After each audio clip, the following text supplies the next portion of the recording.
पाठ 13 कर्ते सुधारक कर्वे. लेखक डॉक्टर शिरीष गोपाळ देशपांडे. हे अतिशय चांगले कवी व लेखक होते. अनेक कादंबऱ्या त्यांच्या प्रकाशित आहेत. शून्य पूर्ण हा एकांकिका संग्रह असे चौफेर लेखन प्रकाशित आहेत. महाराष्ट्राबाहेर बडोदा येथील प्रादेशिक साहित्य संमेलनाचे तसेच वणी येथील 66व्या विदर्भ साहित्य संमेलनाचे ते अध्यक्ष होते. महर्षी कर्वेंबद्दल आपण काही माहिती घेऊ तर महर्षी कर्वे यांचे नाव समाजसेवक म्हणून चिरस्मरणीय आहे. कर्वे यांनी आपली सर्व कार्यशक्ती स्त्री शिक्षणावर केंद्रित केली. महिला विद्यापीठ ही कल्पना मूर्त रूपात साकार केली.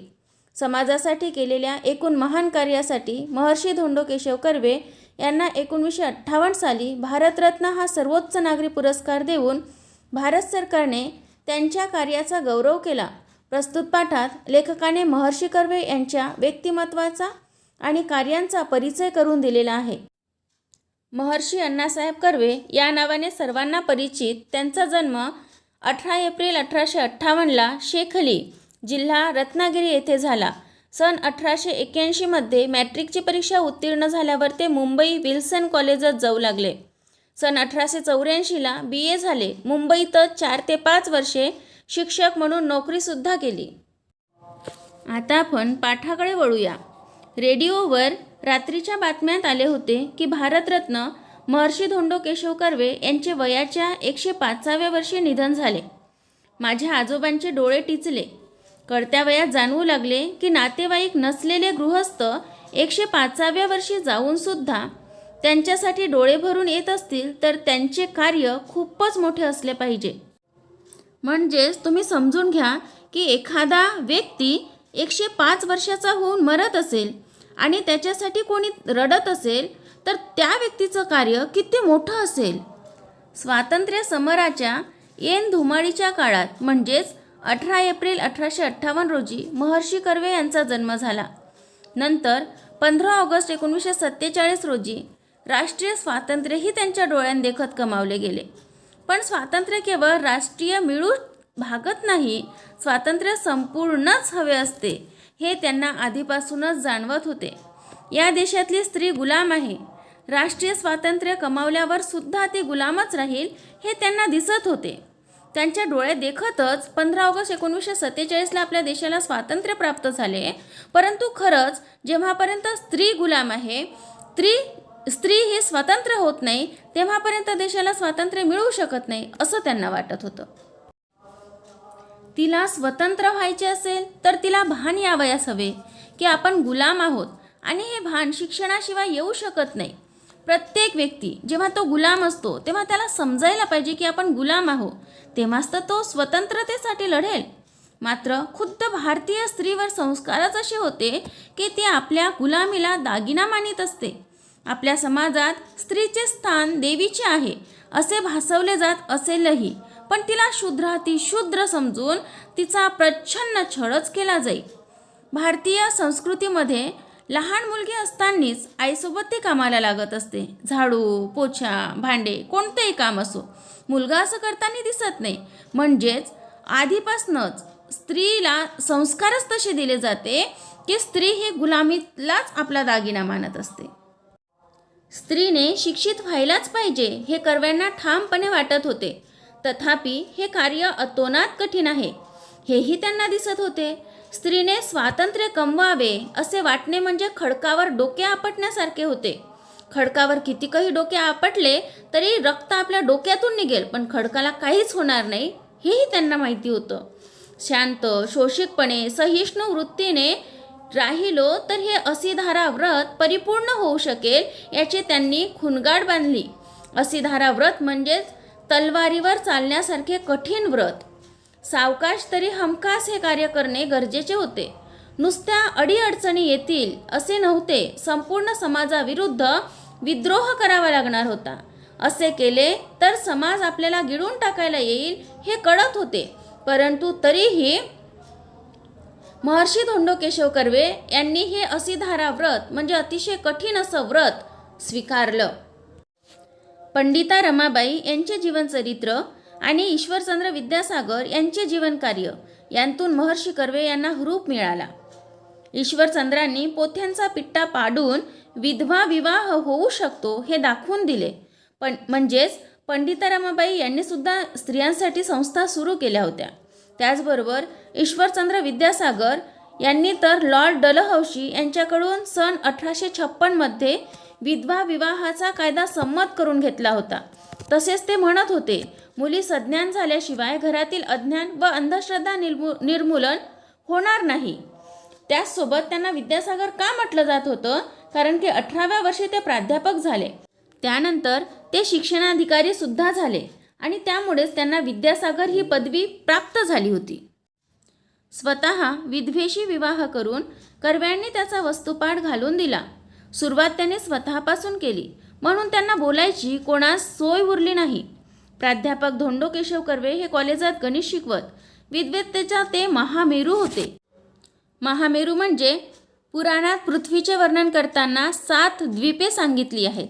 त्यांपैकी जंबूद्वीपामध्ये केंद्रस्थानी मेरू हा पर्वत आहे. हा पर्वत सोन्याचा असून त्यावर नेहमी देव राहतात असे पुराणात सांगितले आहे. या मेरू पर्वतापेक्षाही महर्षी कर्वे मोठे असे अलंकारिक वर्णन येथे केले आहे. त्यामुळे त्यांच्याशी वाद घालायला कोणी धजले नाही. केवळ सत्पुरुषांचा छळ करावा एवढेच ऐतिहासिक कार्य तेव्हाच्या अज्ञ समाजाने केले. या समाजाबद्दल महर्षी अण्णासाहेब कर्वे अर्थातच क्षमाशील होते. त्यावेळी सत्पुरुषांचा नेहमीच छळ होत होता आणि त्यांचाही छळ लोकांनी केला. त्यांना छळवादी समाज प्रवृत्तीचा आधीपासूनच अंदाज होता. समाजाने केलेल्या धक्काबुक्कीत अण्णासाहेबांचे कपडे फाटत. रोज त्यांना आपला शर्ट नाही तर कोट जिथे फाटला तिथे शिवून घ्यावा लागत असे. फाटके कपडे ते वापरत नसत. म्हणजेच त्यांना सवयच नव्हती किंवा त्यांना नीटनेटकं राहण्याची आवड होती आणि म्हणून ते फाटले कपडे कधी घालत नव्हते, अस्वच्छ कपडे घालत नव्हते. त्यामुळे फाटलेला शर्ट किंवा कोट जिथे फाटलाय तिथे ते रोज शिवून घ्यायचे. गावातील सुशिक्षित समजल्या गेलेल्या लोकांनी ससे होलपट चालवली तरी कर्व्यांनी ना त्यांना शिव्याशाप दिले ना आपल्या कार्यातून कर्वे विचलित झाले. जसे संत ज्ञानेश्वरांचाही छळ झाला होता पण त्यांच्या साहित्यात ते कुठेही उमटले नाही, तसे कर्व्यांचे आचरण ज्ञानेश्वरांच्या कवितेसारखेच राहिले. संत ज्ञानेश्वरांचा फारच छळ करण्यात आला होता. ती संन्याशाची पोरं म्हणून त्यांना वाळीत टाकण्यात आलेलं होतं. मात्र संत ज्ञानेश्वरांच्या कोणत्याही साहित्यामध्ये हे दुःख प्रकटत नाही. संत ज्ञानेश्वराची अमृतानुभव असो, चांगदेव पाशष्टी असो किंवा ज्ञानेश्वरी असो, त्यांच्या कोणत्याही ग्रंथात किंवा कोणत्याही साहित्यामध्ये त्यांचं दुःख व्यक्त होत नाही. त्याचप्रमाणे कर्व्यांचं दुःखही सहनशील आहे. त्यांचंही दुःख त्यांच्या साहित्यातून प्रकट होत नाही. महर्षी कर्वे यांनी अनाथ बालिकाश्रमाची मुहूर्तमेढ रोवली. कालांतराने बालिकाश्रमाचे हिंगणे येथे स्थलांतरण करून हिंगणे स्त्री शिक्षण संस्था असे त्यांनी तिचे नामांतरण केले. पै पैचा निधी व मुरड निधी त्यांनी जमवला. त्यांच्यावर चाल करून येणाऱ्या समाजालाही या गोष्टीची पूर्ण कल्पना होती की यांतील पै पैचा हिशोब कर्व्यांजवळ असणार आहे. कर्व्यांनी जमा केलेल्या निधीची उधळपट्टी तर केवळ असंभवच. कर्वे स्वतः मोटार वापरत नसत. मैलोन गणती लांब असलेल्या आश्रमात ते पायी जात असत. म्हणजेच त्यांनी जेवढे पैसे गोळा केले होते पै पै त्याचा हिशोब त्यांनी ठेवलेला होता. सर्व लोकांना माहिती होतं की कर्वे कधीही स्वतःचे पैसे खर्च करतील, परंतु हा जो हिशोब केलेला आहे किंवा हा जो निधी गोळा केलेला आहे यातून एक पैसुद्धा ते खर्च करणार नाही. समाजाचे पैसे वापरणे दूरच, स्वतःचे पैसेसुद्धा ते समाजासाठी वापरतात हे मात्र समाजाला माहीत होते. जेवढे खर्च घरात आवश्यक होते तेवढे आपल्या कमाईतून ते करत. उर्वरित सर्व पैसा ते समाजकार्यात वापरत. ते स्वतःच्याच विश्वात वावरतात अशी कुरबुर घरच्यांच्या मनात घर करून राहिली होती. साहजिकच आहे, जर घरच्यांकडे लक्ष दिलं नाही तर घरचे लोक नक्कीच कुरकुर करत असतात. मग त्यांची पत्नी असो की मुलं असो, त्यांच्या मागे नियमित कुरकुर करत होते की तुम्हाला आमच्यासाठी मुळीच वेळ नाही का. वस्तुतः समाज सुस्वरूप करण्याची महर्षी कर्वे यांची जिद्द होती, पण त्या जिद्दीने कुटुंबाला कुठेही कुरूप केले नाही. नेमकेपणा हा गणिताचा गुणधर्म त्यांना तेथे उपयोगी पडला. ते बोलत नसत, विचार करत. विचार पक्का झाला की ते आचरणात आणत. त्यांच्या कार्यातूनच लोकांना अंदाज येई की त्यांच्या चित्तात काय चालले आहे. हे डावपेच नव्हते. उलटपक्षी बोलके सुधारक असण्यापेक्षा कर्ते सुधारक असणे हेच श्रेयस्कर असते. म्हणजेच खरंच एखादं काम बोलून दाखवणे त्यापेक्षा करून दाखवण्याला अतिशय जास्त महत्त्व असते. महर्षी कर्वे यांमध्ये स्थितप्रज्ञाची लक्षणे होती. जो स्वतःच्या सुखदुःखात अविचल राहतो, मात्र दुसऱ्याच्या दुःखात दुःखी होतो, दुसऱ्याच्या सुखात सुखी होतो, तो खरा स्थितप्रज्ञ. स्थितप्रज्ञाची परिभाषा भगवद्गीतेच्या 2ऱ्या अध्यायामध्ये सांगितलेली आहे. महर्षी कर्वे यांचे लक्ष केवळ समाज सुधारणेत होते. त्यांना कुणावर ऋण ठेवायचे नव्हते, तसेच त्यांना कुणाच्या ऋणातही राहायचे नव्हते. खरंच आहे ना, कोणाचं ऋण कशाला आपल्या डोक्यावरती ठेवत बसायचं. कोणाच्याच ऋणात राहायचं नाही, कोणाचंच ऋण आपल्या डोक्यावरती ठेवायचं नाही, अशी मन त्यांची होती. कर्व्यांना कुठे जेवावे लागले तर ते पैसे काढून ताटाशेजारी ठेवून उठत. आपल्यावर पैसे कोणाला खर्च करू देत नसत. इतरांना सहसा न साधणारे कार्य करायचे होते महर्षी कर्वे यांना. जर कुठे जेवणही केलं त्यांनी तरी ताटाच्या शेजारी ते अन्नाचा खर्च ठेवत होते. म्हणजेच त्यांना इतरांना कुणालाही स्वतःवर खर्चच करू द्यायचं नव्हतं. असे सुधारक कर्वे खरंच दुसऱ्यांचे पैसे स्वतःसाठी खर्च करू शकतात का, ही जाणीव समाजाला मात्र होती.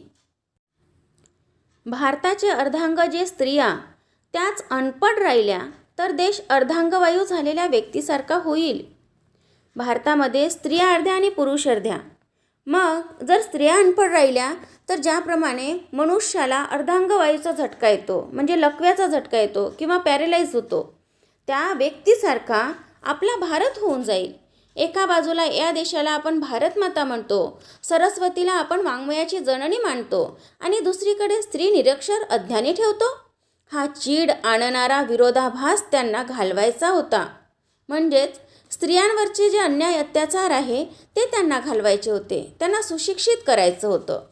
महर्षी धोंडो केशव कर्वे यांनी जपानच्या धर्तीवर इसवी सन 1916 साली भारतातले पहिले महिला विद्यापीठ 5 स्त्रियांना दाखल करून स्थापन केले. आगबोटीने प्रवास करण्याच्या त्या जुन्या जमान्यात महर्षी कर्व्यांनी जगप्रवास करून स्त्री शिक्षणाचे महात्म्य सर्वत्र बिंबवले. जगभरातील स्त्री तेव्हा अशिक्षित होती. सर्व स्त्रियांनी सुशिक्षित व्हावं यासाठी त्यांनी असीम प्रयत्न केले. जगभर स्त्री शिक्षणाबद्दल सभा केल्या. स्त्री ही स्वाभिमानी असली पाहिजे, ती शिकली पाहिजे, उच्च विद्या विभूषित होऊन पुरुषांशी स्पर्धा करू शकली पाहिजे, हे त्यांचे स्वप्न होते. स्त्री पुरुष मतभेद होऊ नये, म्हणजेच स्त्रिया आघाडीवर गेल्या पाहिजे, पुरुषांच्या खांद्याला खांदा लावून त्यांनी कामं केली पाहिजे, त्या कोणत्याही क्षेत्रात मागे राहू नये, यासाठी त्यांनी जगभर प्रवास करून सर्वांना प्रबोधन केलं. महर्षी कर्वे यांना 2 कार्य करायची होती. एका टोकावर स्त्री साक्षर करणे हे जटिल कार्य व दुसऱ्या टोकावर तिला पुरुषांच्या बरोबरीने स्पर्धेत उतरवणे हे अटीतटीचे कार्य. पुरुषप्रधान संस्कृतीत स्त्रियांवरील पारतंत्र्याचे जोखड उखडून टाकावे हे महाकठीण काम होते. गुरुत्वाकर्षणाविरुद्ध पृथ्वीबाहेर पडणाऱ्या रॉकेटसारखी क्षमता तेथे आवश्यक होती. म्हणजेच परत तोच शब्द इथे येतो की हे असिधारा व्रत होते. पुरुष प्रधान संस्कृतीमध्ये स्त्रियांचे पारतंत्र्य घालवणे, स्त्रिया स्वतंत्र करणे, तिला सुशिक्षित करणे, पुरुषाच्या बरोबरीने स्पर्धेत उतरवणे हे अतिशय महान असं कार्य महर्षी कर्वे यांना करायचं होतं. रत्नागिरी जिल्ह्यातील खेड तालुक्यातल्या शेरावली या गावी जन्मलेला हा मुलगा जन्मतःच महर्षी किंवा भारतरत्न म्हणून गणला गेला नाही. म्हणजेच कोणीही जन्माला आलं तर जन्मतः महर्षी किंवा भारतरत्न राहत नाही, ते कमवावं लागतं. आपल्या जगत्या आयुष्यात हालअपेष्टांची तमा न बाळगता एखादा मनुष्य केवळ अलौकिक कार्य करू शकतो, त्याची मिसाल आहेत डॉक्टर महर्षी केशव कर्वे. लोकमानसाने त्यांना अभिमानाने महर्षी मानले. राजमानसाने 1958 साली भारतरत्न या सर्वोच्च नागरी पुरस्काराने डोक्यावर घेतले. त्यांना जन्मतः महर्षी किंवा भारतरत्न या उपाध्या मिळाल्या नाही. त्यांचे कार्यच असे होते की लोकांनी त्यांना महर्षी म्हणजे महान असा ऋषी असं मानलं.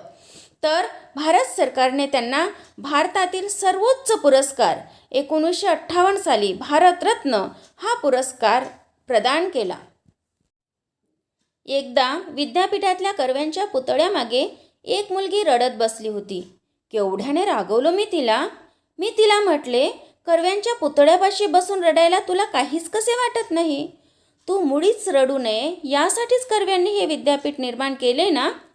लेखक गेले शिरीष गोपाळ देशपांडे आणि त्यांना दिसलं की नुकतंच कर्व्यांच्या पाठीमागेच त्याच पुतळ्याच्या मागे बसून ती रडत आहे.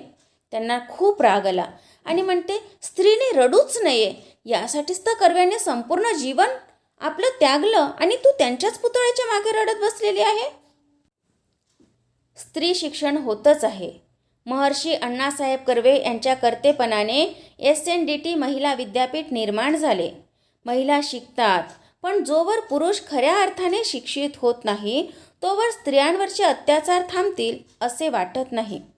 खरंच जिकडे तिकडे आता स्त्री शिकताना दिसत आहे. स्त्री ही सुशिक्षित होत आहे. परंतु खरंच पुरुषांना शिक्षण देणे अतिशय महत्त्वाचे आहे. जेव्हापर्यंत पुरुष शिक्षित होत नाही म्हणजे त्याला समज येत नाही, त्याचे स्त्रियांवर होणारे अत्याचार तो जेव्हापर्यंत थांबवित नाही तेव्हापर्यंत स्त्री स्वतंत्र झाली असं आपण म्हणू शकणार नाही. परंपरागत संस्कारांमुळे कित्येक पुरुषांच्या हे ध्यानातच येत नाही की आपण आपल्या आईशी, बहिणीशी, बायकोशी, कन्येशी पुष्कळदा चुकीचे वागतो. स्त्री ही दुय्यम नागरिक किंवा वस्तू नाही, तिलाही स्वप्ने, भावभावना आहेत. हे पुरुषांच्या जेव्हा लक्षात येईल तेव्हाच स्त्री मुक्त होईल. स्त्रियांना सुद्धा भावभावना, आकांक्षा, विचार असतात. तिच्याही मनाचा कोणी विचार करायलाच पाहिजे असं महर्षी कर्वे यांना वाटत होतं. तिचे हे अस्तित्व मानायला शिकवणे म्हणजे पुरुष शिक्षण. पुरुष शिक्षित झाला की त्याला स्त्री स्वातंत्र्याचा अर्थ उमजेल. जेव्हापर्यंत पुरुषाला या सर्व भावना स्त्रियांच्या समजत नाही तेव्हापर्यंत पुरुष शिक्षित झाला असं आपण म्हणूच शकत नाही. पुरुषांचेही शिक्षण झाले की भारतरत्न महर्षी धोंडो केशव कर्वे, उपाख्य अण्णासाहेब कर्वे या कर्त्या सुधारकाने सुरू केलेले महान कार्य पूर्णत्वास जाईल. मग डोळे टिचणार नाहीत, तिथे हसू फुलेल. म्हणजेच जर पुरुषांचे शिक्षण झालं, त्याला समजलं की स्त्रियांवरती अत्याचार होतो आहे, अन्याय होतो आहे, तिलासुद्धा पुरुषांच्या बरोबरीने जीवन जगण्याचा अधिकार आहे, हे जर पुरुषाला समजलं तर महर्षी धोंडो केशव कर्वे उर्फ अण्णासाहेब कर्वे यांनी जे कर्तेपणाचं किंवा स्त्री सुधारण्याचं कार्य हाती घेतलेलं आहे ते नक्कीच पूर्णत्वास येईल असं त्यांना वाटते. मग कोणत्याही स्त्रीचे डोळे पाणावणार नाही, टिचणार नाही, तर प्रत्येक स्त्री ही हसताना दिसेल. तर मग नक्कीच हा व्हिडिओ तुम्हाला आवडला असेल. नवीन असाल चॅनलवरती तर सबस्क्राईब करा, लाईक करा आणि शेअर करायला मात्र विसरू नका. धन्यवाद.